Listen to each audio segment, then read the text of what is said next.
네, 1부는 생활 속 이슈들을 속속들이 들어보는 이슈 인터뷰 시간입니다. 2021년 새해가 밝았습니다. 올해 우리 생활과 가까운 곳에서 달라지는 것들 정리해보는 시간 가지려고 하는데요. 자, 함께 말씀 나눌 분 모셔보죠. 이데일리 이광수 기자 전화 연결돼 있습니다. 안녕하세요. 네, 안녕하세요. 예, 정말 오랜만에 뵙는군요. 네. 예, 새해 첫 방송입니다. 애청자분들께 새해 인사 한마디 해주시죠. 네, 네, 안녕하세요. 슬라생 청취자 여러분들. 2021년 첫 번째 월요일입니다. 새해 목표와 소망, 바람 모두 이루시고 항상 건강하시길 바라겠습니다. 새해 복 많이 받으십시오. 준비 너무 했네. 너무 준비한 티가 났나요? 예. 자, 그러면은 2021년 가정의 경제생활 어떤 것들이 좀 달라지는지 하나하나 짚어보겠습니다. 자, 먼저 이번 달부터는 새로운 전기요금 청구서를 받아보게 된다고 합니다. 전기요금에도 변화가 있는 겁니까? 네, 이달부터는 전기를 만드는 원료값에 따라 전기요금이 달라집니다. 예. 지금까지는 내가 전기를 많이 쓰면 전기료가 많이 나오고 전기를 적게 쓰면 전기료가 적게 나왔었잖아요. 그렇죠. 네, 근데 전기를 만드는데 돈이 적게 들든 많이 들든 전력 소비자인 우리들은 전혀 영향이 없었는데 이제는 원료값에 따라 우리 집 전기세가 달라질 수 있는 겁니다. 이달부터 받아보는 청구서에는 연료비 조정 요금이라는 항목이 새롭게 있을 건데요. 이게 어떤 거냐면은 한국전력이 석유와 석탄, 액화 천연가스 등 연료 구입에 쓴 비용에 맞춰서 요금을 올리거나 내리게 되고 이에 대한 항목이 연료비 조정 요금입니다. 또 새로운 것이 있는데 이번 달부터는 기후 환경 비용이라는 항목도 생깁니다. 기후 환경 요금에는 신재생 에너지와 온실가스 감축 비용 등 이런 환경 오염을 줄이는 데 지출한 비용이 또 포함됩니다. 그래서 또 증세 아니냐 좀 이렇게 하시는 분들도 계실 텐데 그러니까요.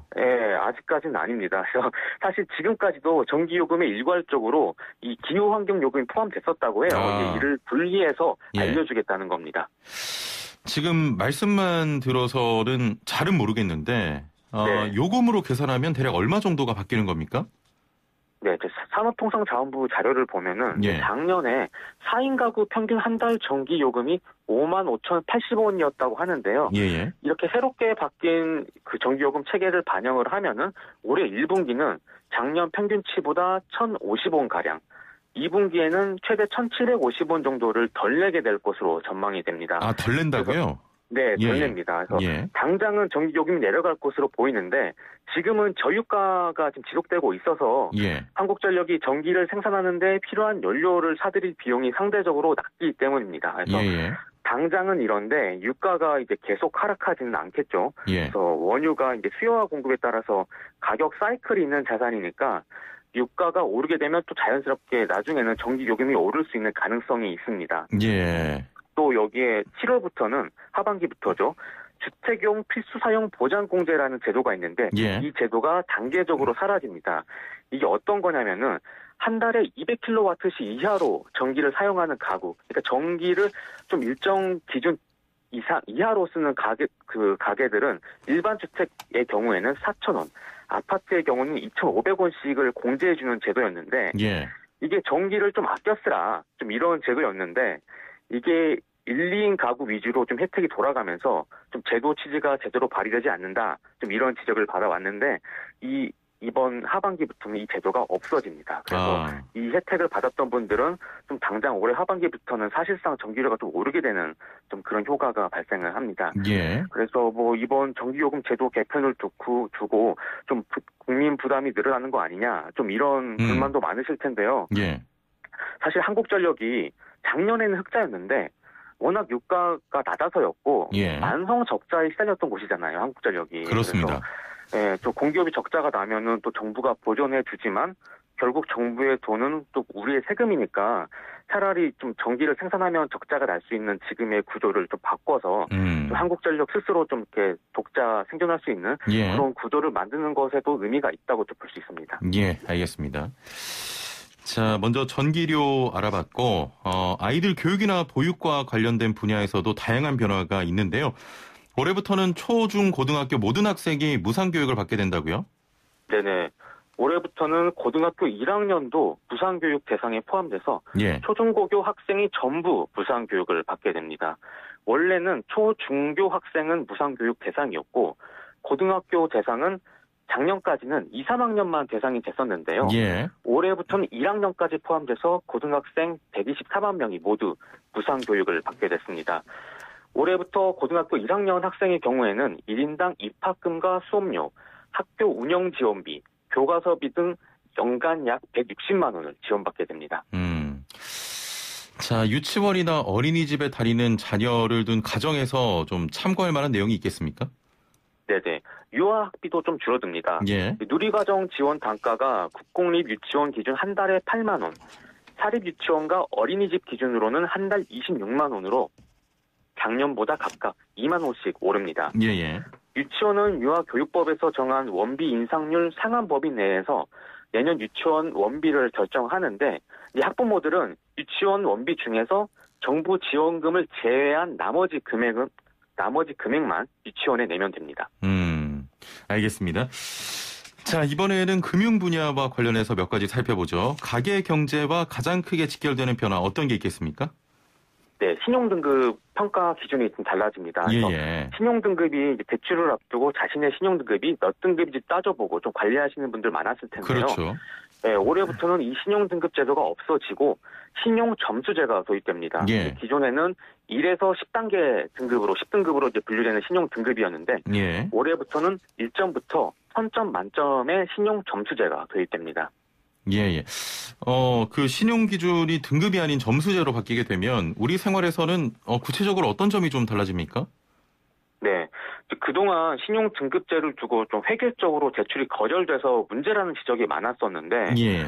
기존의 10단계였던 등급을 1000단계로 나눈 거잖아요. 예. 그래서 아무래도 좀 더 세심한 심사가 가능할 것으로 지금 기대되고 있습니다. 예. 예를 들어서 이제 7등급 상위인 사람과 6등급 하위인 사람의 신용도는 사실상 거의 비슷한데 등급이 나뉘었다는 이유만으로 7등급은 대출이 거절되고 6등급은 대출이 승인되는 좀 이런 상황이 발생했었는데요. 예.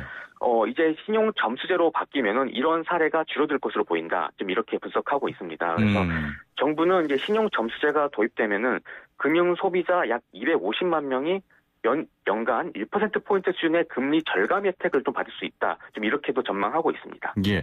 자, 그러면은 이런 신용 점수는 어떻게 정해지게 되는 겁니까? 네, 기존의 신용 등급제와는 비슷합니다. 대출이나 연체, 보증 등을 좀 종합적으로 산출되는데, 예. 이제 나이스 신용평가나 KCB 등의 신용평가 업체들마다 좀 평가 모형이 있고 가중치가 다르기 때문에 구체적으로 딱 이렇다 이렇게 말씀드릴 수는 없는데, 예. 다만 이번 신용점수제에서는 비금융 분야에 대한 신용평가가 확대되는 것이 좀 특징이라고 합니다. 그래서 이제 원래는 이제 대출이나 연체나 이런 금융 분야에 좀 가점이 높았는데 지금도 여전히 높은데 이제는 비금융 분야에 대한 가점이 높다고 합니다. 그래서 이제 공급 요금이나 보험료, 통신비, 관리비 등을 좀 성실히 납부한 그런 이렇게 연체하지 않고 성실히 납부한 이력이 좀 신용 점수에 들어가게 되고요. 예. 또 카드 소비 패턴도 신용 점수에 들어가게 됩니다. 그래서 카드 소비 패턴이요? 네, 연체랑 상관없이 지난달에는 적게 썼는데 이번 달에 갑자기 많이 썼다. 그러면 또 신용 등급에 좀 신용 점수에 악영향을 미칠 수 있는 요인으로 좀 적용됩니다. 예. 이런 신용 점수도 조금 더 기준이 구체화된 것 같습니다. 네, 맞습니다. 그래서 좀 신용 등급을 위해서라도 좀 계획된 범위 내에서 카드를 사용하는 것이 좀 필요해 보입니다. 예, 일단은 금융도 금융이지만 비금융도 굉장히 중요하다. 공과금이나 보험 납부 이런 부분도 좀 신경을 써야 된다 이런 말씀이었고요. 네네. 코로나19로 사정이 어려워진 소상공인들을 지원하기 위한 방안도 있겠습니까? 네, 맞습니다. 금융지원 대책도 있는데 이제 소상공인진흥공단과 이제 시중은행에서 운영하는 그런 대출 제도가 새롭게 마련됐습니다. 그래서 사회적 거리두기 2.5단계에서 집합 금지 업종은 유흥업소와 학원, 실내 체육시설, 노래 연습장 등이 있고 집합 금지 업종에서는 식당, 카페, 미용업, PC방 등이 있는데 이게 집합 금지 업종의 경우에는 연 1.9%의 고정금리로 최대 1,000만 원까지 대출을 받을 수 있게 됐습니다. 그리고 집합 제한 업종의 경우에는 연 2에서 3% 금리로 마찬가지로 최대 1,000만 원까지 대출을 받을 수 있게 됩니다. 기존 기존에 금융 지원 프로그램 많았었잖아요. 그래서 이 지원 프로그램 이용 여부와 상관없이 중복 신청도 가능하다고 하고 이용 순서도 상관이 없다고 합니다. 그래서 예. 이 대출을 받으려고 하시는 분들은 오는 18일부터 이번 달 1월 18일부터 은행에서 접수가 시작할 수 있도록 준비 중이라고 합니다. 예. 올 하반기부터는 법정 최고금리도 낮아진다고 하는데 이게 어떤 내용입니까? 네. 올해 하반기부터 법정 최고금리가 연 24%에서 20%로 4%포인트 낮아집니다. 예.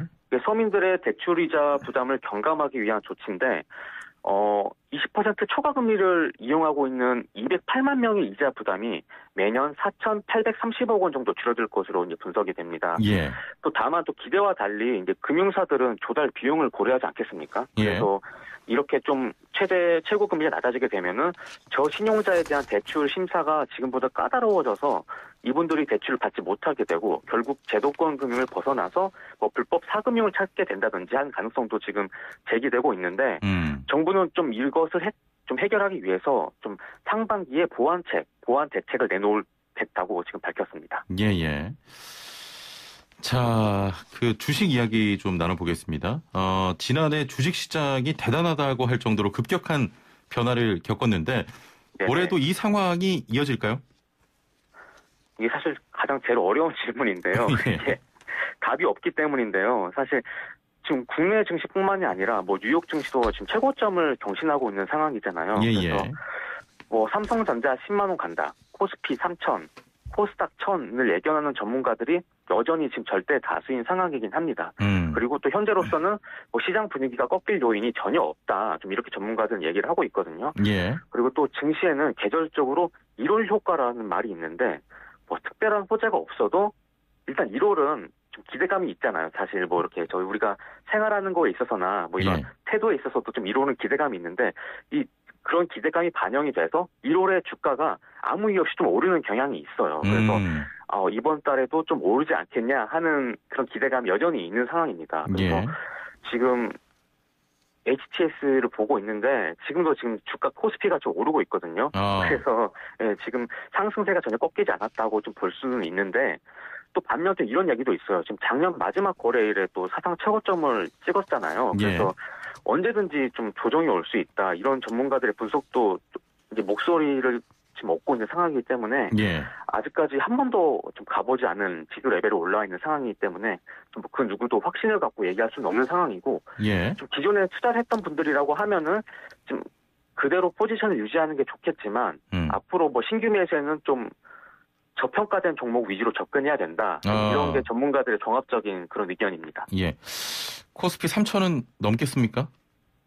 코스피 3,000 지금 이제 2,900을 앞두고 있기 때문에 지금 시점에서는 자신 있게 3,000을 갈 수 있겠다고 말할 수 있을 것 같습니다. 그래도 아무래도 코로나19 재확산은 여전히 좀 불안 요소겠죠? 네, 맞습니다. 그런데 이제 코로나19가 재확산이 되면은 지수가 안 좋아야 되잖아요. 현실적으로 생각해 보면. 그런데 이제 코로나가 재확산이 되면은 정부가 또 부양책을 내세울 거다라는 시장 전문가들의 전망이 있어서 오히려 증시는 호재로 작용할 수도 있습니다.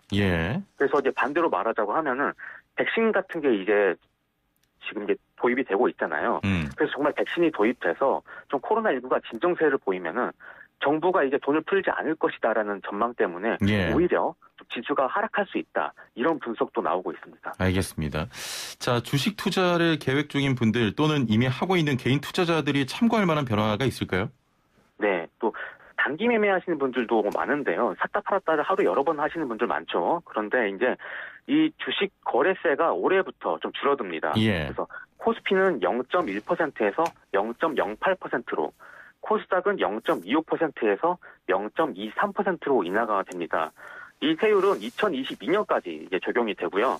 2023년부터는 코스피의 증권거래세는 아예 폐지돼서 없어집니다. 그리고 코스닥은 0.15%로 이제 인하가 됩니다. 그래서 개인 투자자들이 작년에 증시를 올렸다고 또 이렇게 말할 수가 있는데 이렇게 이제 증권거래세도 내려가니까 올해도 당분간은 개인 투자자들의 투자 행렬은 좀 지속될 것으로 그렇게 전망이 됩니다. 알겠습니다. 마지막으로 금융 분야에서 챙겨둬야 할 내용 있겠습니까? 네, 이제 연말정산 시즌이잖아요. 예. 그래서 이제 좀 알아봤는데 연말정산이 올해부터는 모바일 국세청 홈택스 어플리케이션으로도 이제 처리가 가능하다고 합니다.